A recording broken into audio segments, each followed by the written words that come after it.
It's that 5 o'clock time. It's Friday. Soundstripe.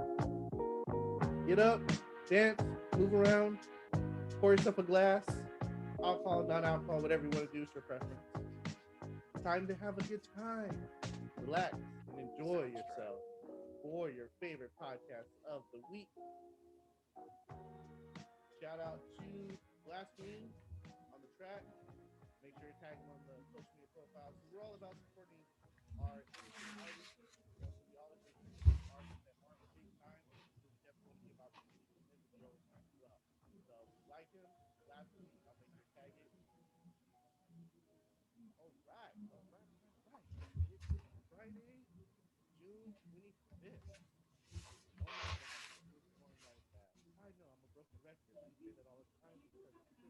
And I think it's actually going a little fast for me because my wife is literally her due date's like almost a month away. It's July 27th, so that's probably why I feel that this time is going by fast. But we're enjoying it. I mean, I can't really say that. I mean, I'm not carrying another child inside of me, so I think she's enjoying it. You know, as long as I continue to, do my honey-do list or bring her sweets and food and stuff, everything seems to be going good. So she just walked in the room. Hi, wife. Love you. All right. So, welcome to episode 11. Episode 11 of Real Talk with Coach Q and brokerwes. Yes. All right, for the quick introductions, my name is qierrerealestate, aka Coach Q. I have the honor and the privilege of helping people buy, sell, and invest in real estate. And I also get to coach agents to help them do what? Help their clients buy, sell, invest in real estate, and create successful businesses. And also let Wes do his introduction, let you all know what Broker Wes stands for and what does that mean. Hey, it's Wes, y'all. Wesley Oliver, aka Broker Wes. I am the mortgage guru, the money man, the bringer of rain, and my job and goal in life is to help as many people as I can to finance homes and other things and help them fit that into their overall picture financially to generate wealth. Oh, I love that. I mean, seriously, who could not like a person that says, I'm looking to help people generate wealth? I mean, doesn't everybody need a person like that in their circle, Wes? Yes, you do. Absolutely.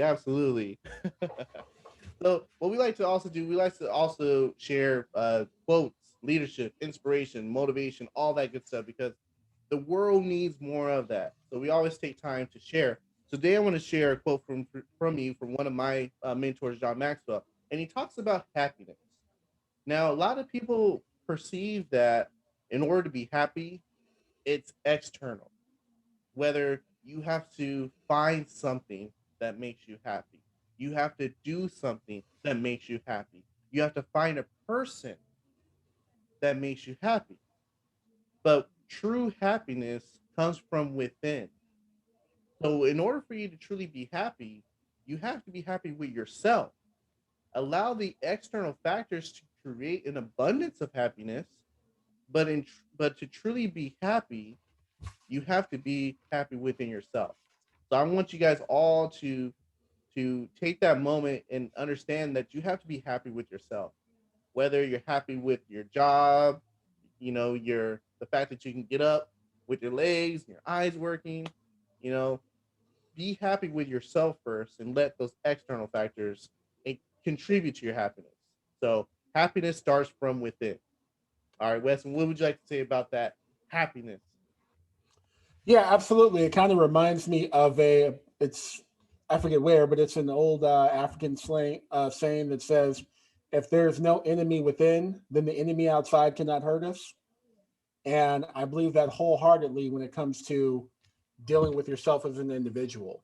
Because we all know that we're going to be challenged. We're going to face disappointment, setbacks, and everything else. And if you're a well-balanced individual and a happy individual on the inside, you'll be better equipped to deal with those challenges from the outside.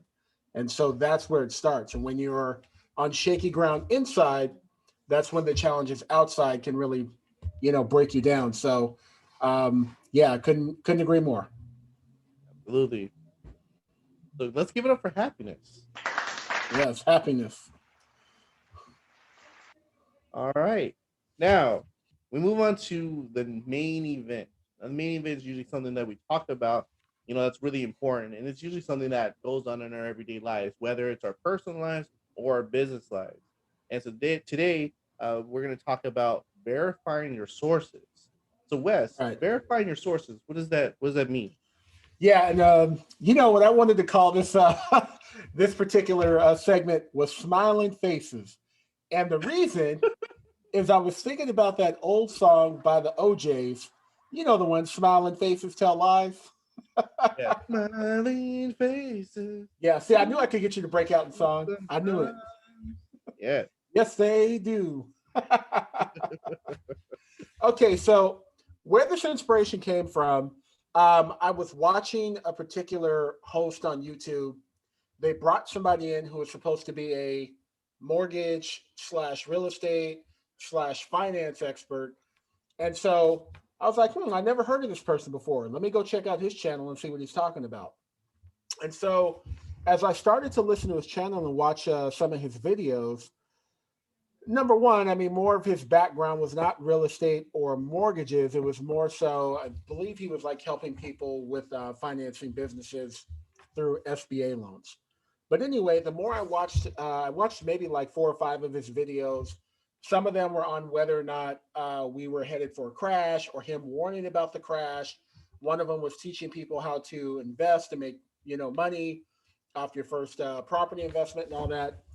And what I realized is he's got his own opinions, which he has the right to, but I could tell just by what he was saying and the things that he was advising that he probably didn't have the background or experience to really be speaking on what he was saying. And let me just preface it this way. This is not about whether he or I agree or disagree, because you have every right to do that. But like I said, it just hit me that I don't know that something's off here. Like he's saying things that make me think he's not really, equipped to talk about some of this stuff. Because, a lot of people will create a show or go on social media and express their feelings to you, how they feel about something, what they think about something. They're reacting to other information based on a lot of times anecdotal evidence, which is their own experiences, or like I said, just their own opinions. So I thought it'd be a great idea to have the conversation with people about how to verify your sources specifically with what we do and people in our space. And by the way, again, had nothing to do with me disagreeing with him because there are credible sources that I do disagree with. So that's not what it's about. But let me start here. So, for starters, you want to make sure that they list their credentials because that was something that was never done in that initial video. I went back and watched the very first one. I watched several other videos. So I never heard about what he was licensed in, if he was licensed, what state he's licensed in, how long he's been practicing, what he practices. So I don't know if he's a real estate agent. I don't know if he's a loan officer. I don't know if he's neither. He never went over that stuff. He never discussed it. So that's number one. You want to hear them discuss and address their credentials. That's important. Number two, do they have specific knowledge in the particular field that they're talking about? Because I've been in this industry long enough to where if I had to put together video discussing real estate, I could do it and I could make it entertaining, I could be credible, but it would be much better coming from someone like Kier who actually has specific experience in dealing with that stuff. And then lastly, and this is important when we're talking about real estate, where are they located geographically? Because real estate is all about location, and what's going on in one market does not happen necessarily in another market. So when I hear this person talking about how they bought their first duplex for 180,000, I'm immediately understanding, okay, he's not in California, probably nowhere near the West Coast, to be honest with you. But then later on in another video, when he's discussing what's going to happen with the crash, I'm like, okay, some of your thinking along the lines of whether or not we're headed for a crash and why, that is shaped by the market you're in. Because like we've pointed out several times, you're going to have a different experience in a different real estate market. So while, yeah, there are parts of the country where they may be headed for a big crash, I just don't see that here specifically. And I'll later on in another segment, I'll kind of go give you some details as to why. But I can't say it enough. Verifiable sources, people, because a lot of people look good on camera. A lot of people come across as polished and professional, and they sound smart, but they may not be the right source to get that information from.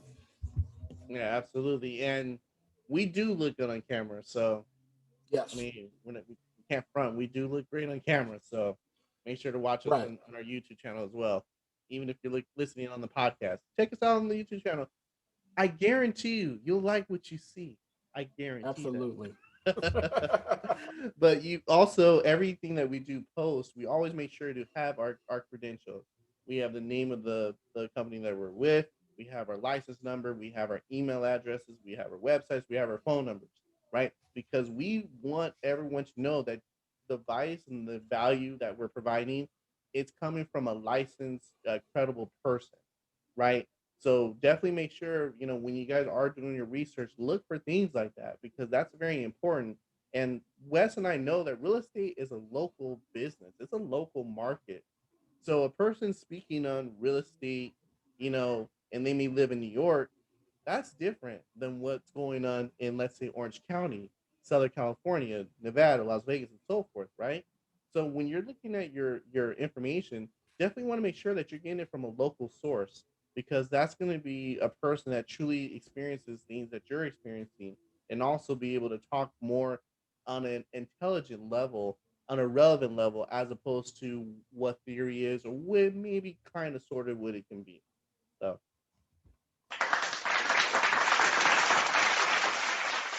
all right. Now we move on to hot topics. Hot topics. Yes. Yes. So Wes and I get this question all the time. So we decided, let's talk about it, right? So Wes, what would a real estate crash look like? That's a great question. And just going back to what we were talking about in the last segment, that looks very different depending on what market you're in. You know what I'm saying? So, like, if you're in like remote places, maybe in North Dakota, maybe in the state of Texas, that's going to look very different than it would, in Southern California. But I did want to discuss it because people keep bringing it up. And the reason I wanted to discuss it is because they're bringing it up with the context of what happened back in 2008. So, and you guys have heard me speak on this before. If you're fans of the show, you've watched earlier episodes. There are very different things happening here than there were in 2008. Um, so, for starters, even if you think that homes are being overvalued right now, right? Even if you think that's the case, they're being overvalued for very different reasons than what we saw in 2008. 2008, they were being overvalued because you had a lot of people who were in the market that should not have been able to get into the market because they had a lot of programs or a few programs for financing that allowed people who otherwise would not qualify to qualify. So that overinflated demand, that overinflated the market. Simultaneously, that demand increased home values, which also got current homeowners to keep refinancing, to take money out of their property, which then continued to overinflate home values. So that's what was happening then. What's happening now is very different. What's driving this now is demand and a shortage of available property. And how we got here was the fact that after 2008, we never quite caught up to the level we should have been at with building new homes. Because number one, a lot of people who went through the recession, they were not in position to buy homes, and a lot of the investors were scared off on building new homes. So right now, what's driving this price, this price eruption is the fact that there are more people looking for homes than there are people looking to sell those homes. So if we had a crash in, let's say, Southern California, what would that look like? I mean, Yeah, it's gonna in be my like mind, $100,000 houses, Wes. That's what people keep saying. no, I mean, I don't see us going over a cliff on home values like we did in 2008 and thereafter. Maybe you'll see a deceleration. So let's say home values drop 10% in Southern California. Is that really, I mean, is that really a game changer? Is it? No, I think people are anticipating like 50%, 75%. I think that's what people are anticipating. Exactly. And like I said, that's why I wanted to have the conversation because people are, they're viewing a potential crash through the lens of 2008. And because of that, they're allowing that to generate fear, and concern and keeping themselves from moving forward with something they may want.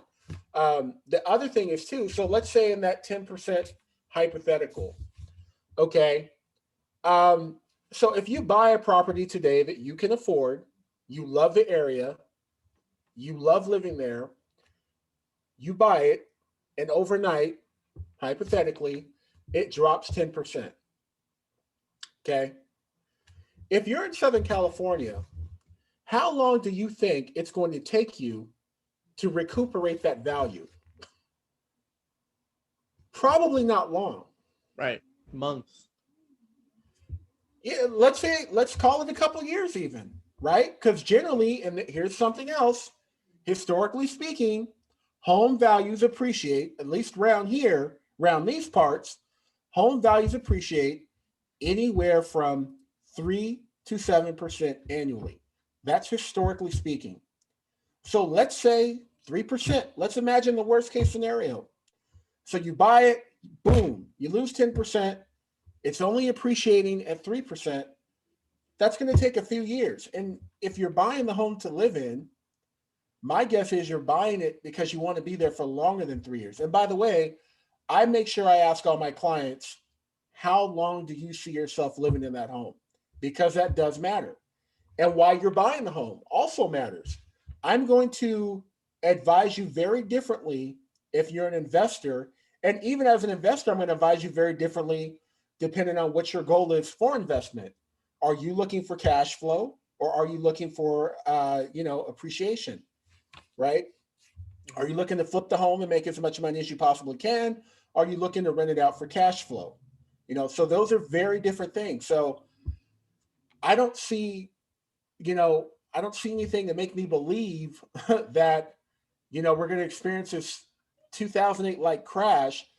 And oh, by the way, here's the other thing that helped with 2008 and home values and all that.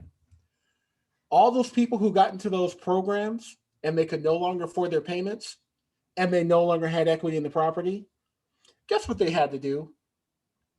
They had to go through a foreclosure or they had to go through a short sale. Mm-hmm. And again, this flooded the market with properties. And now you had, because of the recession, more people who are looking to sell a home now than people who are looking to buy a home. That was a problem. Those programs mostly do not exist now. And oh, by the way, for the last year, while we've had historically low interest rates, a lot of the lenders during the pandemic were more restrictive with their lending guidelines. So you had even less people who should not be in a home getting into a home. So I just don't see, like I said, specifically in this market where you should have a big concern. Oh, by the way, I've been telling you guys this for a while. So we knew we were going to have this conversation today. I went on Google, got on the Google machine. I said, let's see if anybody else has any ideas about what a crash might look like. Two of the first articles that come up, one from Forbes and one from Bloomberg. Why the bubble is not bursting. Why there's not going to be a bubble bursting. Why there's not a crash imminent. And I can send you the articles and they point out almost everything I'm telling you guys. I'm not saying that to toot my own horn, but they do need to offer me a job. They might want to offer me a job. I'm just saying. But the point is, like I said, I understand the concern. I understand where people are thinking about, but you just need to understand that why something happens is just as important as what happens. And the why is very different right now than it was in 2008. Absolutely, absolutely. Very well said, sir. Very well said. So now this is an expression for everyone that thinks we're gonna have a crash. Yeah. Yes, absolutely. And that's another reason why you should check your sources, right? Mm-hmm. Check your sources. Like really check your sources because everything that we've been seeing, and this is something that we and Wes and I do on a daily basis, nothing has indicated that we're going to have any type of crash, anything similar than what we had prior. Nothing Right. is showing us any of that data. So if you're a buyer out there and you're waiting for the crash, gotta tell you something. It's not happening the way you want to happen. So the thing is, it comes back to: are you financially able to buy a house? Are you ready to take on the responsibility? Can you afford it? And do you plan to live there for at least 3 years? Right? If you're saying yes to all these things, then move forward. Don't worry about the home prices and everything's selling for this and this. At the end of the day, it's your budget. What your Mm-hmm. budget is. If you don't want to spend more than $700,000, then we'll make sure you don't spend more than $700,000. Right? It's about you. Don't take the whole world's reaction to determine your fate. We only look at the person across from us, right? We want to help you get into your next house. So tell us a budget what you want to work with, and we'll make it happen.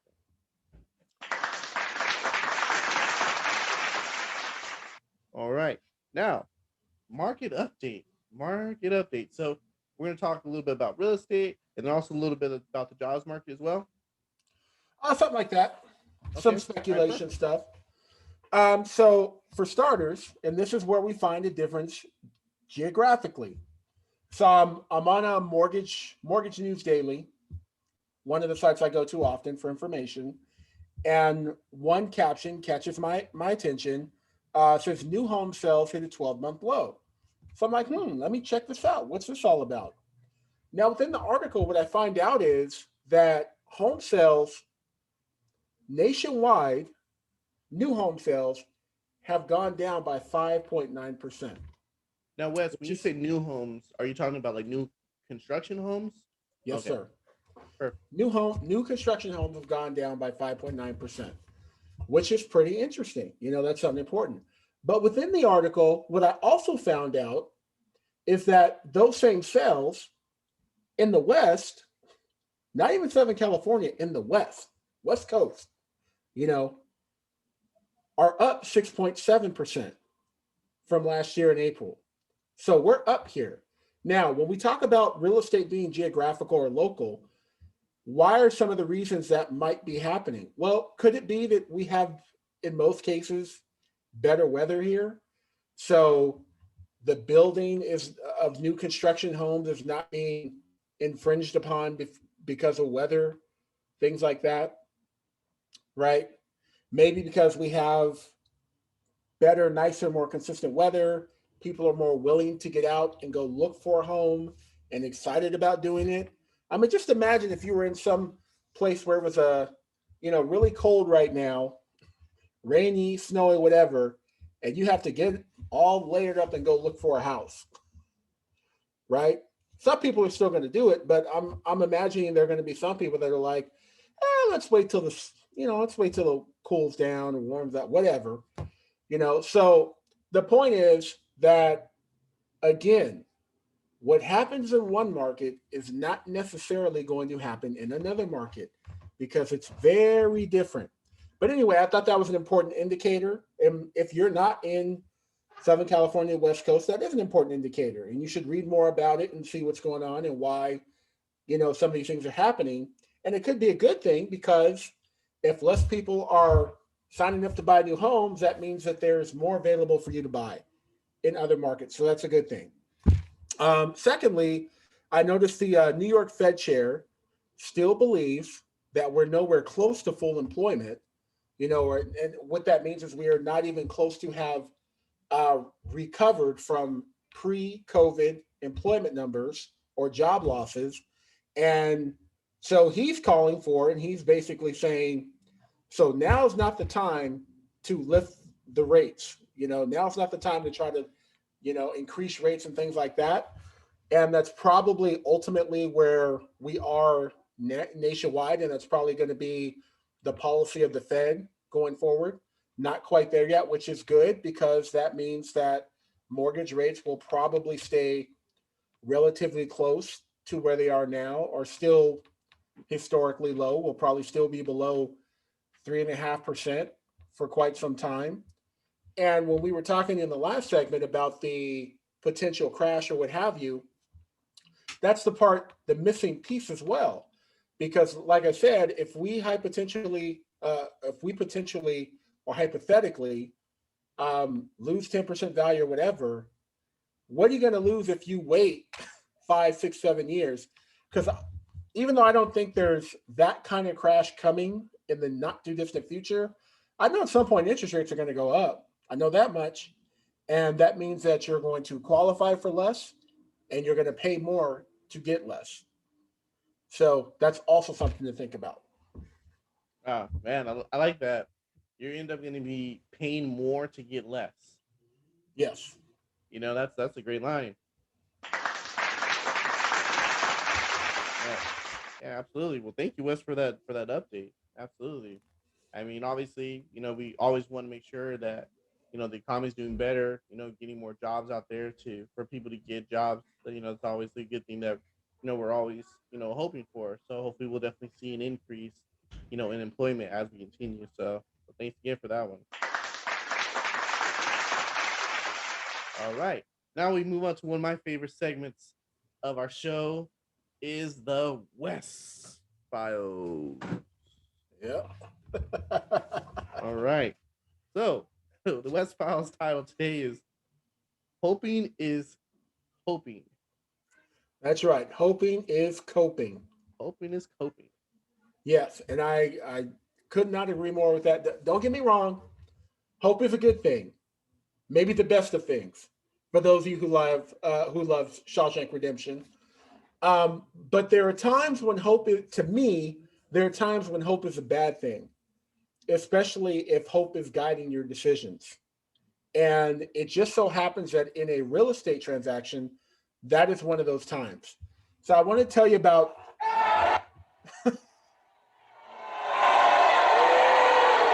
Hold on, wait for him to tell the story. So I want to tell you about two scenarios with two different clients.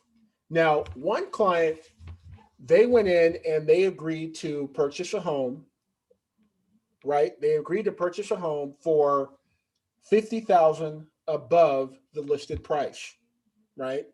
Mhm. Now, the reason they agreed to this was they were hopeful, and unfortunately, their agent was optimistic that the appraisal was going to come in higher than the list price. I will ruin the end of the story for you. It didn't. It only came in at the list price. Now, I had another client who was buying a property that they believed to be overpriced, and they were told by the listing agent, yeah, we know it needs some upgrades and everything like that. So, we put it on the market for, let's call it 425,000. My clients agreed to buy it for 445,000. And because the listing agent said, we know it needs upgrades, that's why we only put it on the market for 425, they were also hopeful that the appraisal was not going to come in at the contract price. Well, unfortunately, it did. And in both situations, both of my buyers immediately had regret and remorse and were looking for ways to, either get back to the price they really wanted to purchase the home for, or looking for ways to get out of the transaction. So the reason I'm having this conversation is we talk about it every week, how there is a shortage of available properties out there. And because of that, homeowners more than ever are being asked to go into a contract and they're asked to give up more of themselves and do more to win the offer. So in some cases, it's buying the home for well over the listed value. Some cases, they're asking you to raise your appraisal contingency up front. They're asking you to waive your loan contingency up front. These things are happening all the time now. They're asking to put a larger deposit down, a larger earnest money deposit, and they're asking them to shorten their time frames. And this is what I'm going to tell you, and this is the important thing. Don't agree to anything that you're not 100% comfortable with. That's what I'm going to tell you. Because hoping is coping. You know what I'm saying? Yeah, And all you're doing with the hoping is you're finding ways to cope with the fact that what you want to happen didn't happen and may not happen. So we're just going to hope. And when you go into contracts like that, you should not hope because you have money on the line. You have whatever you're trying to do with your family on the line. Because when you move and when you're buying a home, kids have to be registered in school. You have to make plans to move. Um, your landlord has to know when you're leaving and all that. You're putting all these plans into motion. And so if you're not 100% comfortable with doing what's being asked of you, in the worst case scenario, we don't want to be hopeful. We want to be doubtful. The worst case scenario, if you're not comfortable with that, then you should not move forward on that contract. And you should not be going into that contract. You should be going into a contract where you feel 100% confident and comfortable with whatever you put on that paper. Period. yeah. And the thing is, as realtors, our job, we have a fiduciary responsibility to our clients. And part of that is understanding the fact of what our clients can financially do and cannot do. And for a realtor to put their client in that type of situation, it's horrible. I mean, the thing is, as realtors, we can't live off of hope that this home appraises. It can't work that way. And the thing is, knowing your client's options is very important. And this is something that you should discuss with your clients ahead of time. Like, listen, if the home doesn't appraise, can you make up the difference? Oh, yes, we can make up Mm-hmm. the difference. You have the money. Okay, excellent. Right? So we know if the home appraises, great. If it doesn't appraise, we can at least make up the difference. The problem is if you're just like, oh, don't worry, guys. The home is going to appraise. Like, don't even worry about it. And the home doesn't appraise and they can't make up the difference, you put your clients in a bad, bad, bad situation, right? So definitely making sure that you aren't hoping for coping, as Broker West said, but also, like as a buyer too, make sure you talk to your agent and ask those questions. Like, so we don't have the 40,000. So what happens if the home doesn't appraise? What are our options? And if your agent says, "Oh, don't worry about that. Like, we're going to be fine," then that may be a red flag for you to definitely maybe check out another realtor because like I said, we have a fiduciary responsibility for our clients, and part of that is giving our clients options, and part of that's also making sure that we represent our clients and have their best interest in mind. And as an agent, if you're going into these situations like this and having your clients be uh, quote unquote SOL in terms of not having the funds to make up that difference, now being the situation, were you really performing fiduciary responsibility for your clients? Were you really looking out for your client's best interests, or were you looking Right. out for yours? Agreed. All right, next we move on to City Spotlight, and today we're going to talk about the city of Buena Park. So, a city of Buena Park, it was founded in 1887. It's home to Snoopy, Charlie Brown, Lucy, Pigpen, Linus, and all the other Peanut characters, aka Knott's Berry Farm. It has over 81,000 residents in the city of Buena Park. Average home price in Buena Park is over 730,000, and median income, meaning in terms of people that live there and how much they make, is a little over 84,000. And today, officially, there's about 25 homes available in the city of Buena Park. And I'm also going to let Wes share some other information about the city of Buena Park. Yeah, so I like to cover mostly the lifestyle aspects of the city because This after lifestyle, all, you live there. absolutely. Yeah, after all, you're going to live there. So some of the things they do, they have summer concerts. They have a food truck festival. I'm a real big fan of that one. That sounds really tasty. They have a summer job fair, Memorial Day service, of course, for veterans. They have the spring extravaganza. That, of course, is their Easter time or spring break celebration. Then, of course, one of my two favorite things, and for the holidays, speaking of Knott's Berry Farm, are Knott's Scary Farm, which happens during Halloween, and Knott's Merry Farm, which happens during Christmas time. So, love going to those things. Matter of fact, we just got season passes. The wife and the kids were out there the other day. They had a They had a blast. So, Knott's Scary Farm, great.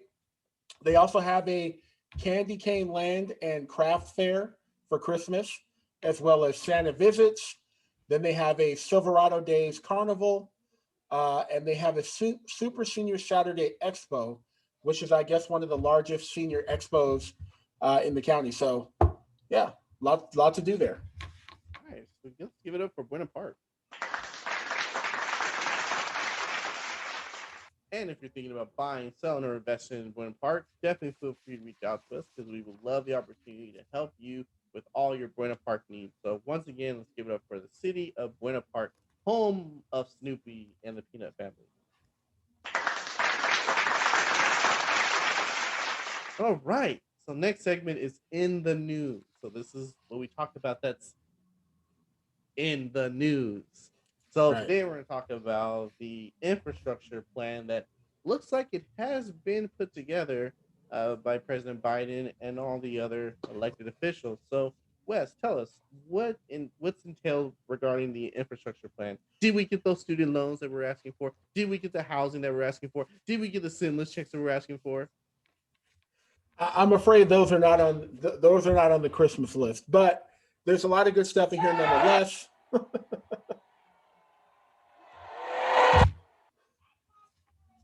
Sorry, guys. But yeah, as we discussed a few weeks ago, we said that they were really close, and here we are. They got it together. So let me just go over some of the finer points. So they've allotted 312 billion for transportation. So that's going to be 109 billion to go to roads, bridges, and major projects. 11 billion towards safety. Public transit, 49 billion. Passenger and freight rail, 66 billion. Electrical vehicles, 7.5 billion. Electric buses in transit, excuse me, 7.5 billion. Reconnecting communities, 1 billion. Not quite sure what that means. 25 billion toward airports, 16 billion toward ports and waterways, and infrastructure financing of 20 billion. Now, in addition to that, we also have environmental remediation, 21 billion, power, including grid authority, 73 billion, Western water storage, 5 billion, and resilience, 47 billion. So that's a lot of money. Oh, I'm sorry. There's also 65 billion going toward broadband and another 55 billion going toward water. So some of the goals they have with the plan, they want to be able to prepare infrastructure for impacts from weather and natural disasters. So that's obviously going to be important. In addition to that, they want to build a national network of electrical vehicle chargers along highways and in rural and disadvantaged communities. They want to connect every American to reliable high-speed internet. That's a good thing. They also want to upgrade the power infrastructure, including by building thousands of miles of new resilient transmission lines to facilitate the expansion of renewable energy. So, long story short, as we discussed a few weeks ago, that sounds like a lot of people potentially getting well paying jobs. So, I think that's a good thing. And that means a lot more people who are able to buy homes. Yeah, absolutely, definitely. Yes. And by the way, you know what else I hear? I hear the increase in home values because if there's more amenities and better stuff and better access, that's probably good for home values, right? It looks that way. It absolutely looks that way. Oh, they keep trying to mess up this crash for people, man. People really want this crash and they keep trying to mess it up.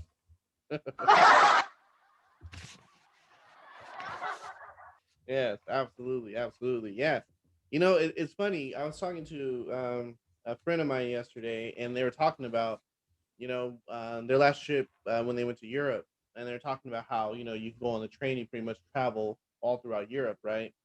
And they're like, it'd be nice if they had something like that, in our country, right? Where they had private railroads, right?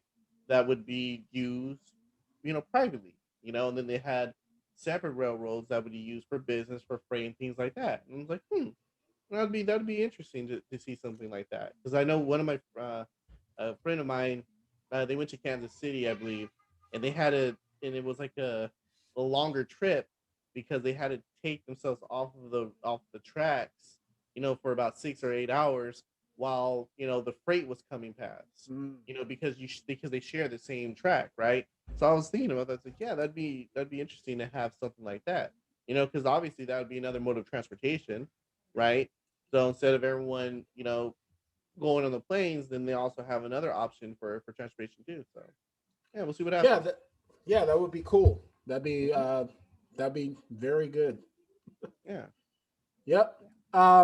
So next we have a new FHFA chair, which is the Federal Housing Finance Authority. For those of you who don't know, they are pretty much over Fannie and Freddie, and they make a lot of the policies that impact lending and your ability to finance a home. For instance, they are typically the ones that determine what the new max loan amounts are going to be for each area every year. So um, her name is Sandra Thompson. She's already within the department, and we'll see what her policy, because obviously the policy that they have is important in how they deal with that. So under the Trump administration, one of the things that they wanted to do was they wanted to make Fannie and Freddie private again, completely private, instead of being under the federal conservatorship that they were put under after the crash in 2008. So we'll see how the policy is going to be shaped going forward from that. And then lastly, we've still got basketball going on. Life went on without the Lakers and LeBron, unfortunately. And the Brooklyn Nets too, man. That was like a huge shocker. Everyone figured they were like the shoe-ins to win it. So But that, I always yeah. I always say injuries are the one caveat. That is always the thing because the wrong injury at the wrong time, you're not gonna win probably. So in the Western Conference Finals, we have the Suns versus the Clippers. The Suns are currently up 2-1. Chris Paul came back last night, but it wasn't enough. And the next game is at Staples Center, so we'll see what happens there. And in the Eastern Conference, we have the Bucks and the Hawks. Let me get my shoulder shimmy. Let me get let me get yeah. Like my boy Ice Tray. You know. So the Hawks took game one. We got game two tonight, and they're up 1-0 in the series. So we'll see how that shakes out. Um, I don't want to make any predictions, but we'll see. But game one was definitely exciting.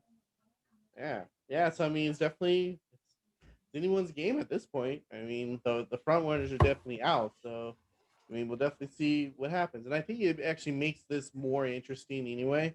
Just because, like I said, everyone wrote out everyone else. Said, Nets have it. Nets have it all day. They got a stack. They got a stacked bench. They got arguably top five players. In the starting positions, right? So everyone just wrote every team off. So to see that happen now, it's definitely gonna make it interesting. So we'll see what Yeah. By happens. the way, I forgot to mention this important part about the Hawks series. So there's a saying in the NBA: the series doesn't start until somebody wins on the road. Well, game one, the Hawks won on the road. and they seem to be a better road team than they are a home team. So now it's up to with the Bucks to try to win tonight to tie the series, and then they have to go on the road and try to get one from Atlanta, if not two. Yeah, absolutely. So we'll definitely see what happens. We will definitely see what happens. Yeah. All right. Anything else you want to share with? Any other new nuggets? Anything you want to drop? No, that's basically it. All right. Well, thank you guys for tuning in. As always, we appreciate your comments, likes, and shares. Oh yeah, I always forget to mention, like, dang, those are some nice shirts you guys have. Yes, we actually have branded shirts. Just saying, Mama, I made it. Mama, I made it. We got branded shirts, right? If you're Yeah. interested in the shirts, we're definitely selling them. So they come in all different shapes, sizes, and colors, and all that good stuff. Part of the proceeds actually go to one of my favorite nonprofits, and I'm a proud board member of. It's Create a Smile. It's an organization that we help kids that are diagnosed with life-threatening illnesses. So, a portion of the proceeds go to that nonprofit. Again, thank you guys for all your comments, likes, and shares. Thank you guys for supporting our podcast, whether it's on YouTube, Facebook, social media, on all your favorite podcasts. Until then, see you on the next episode.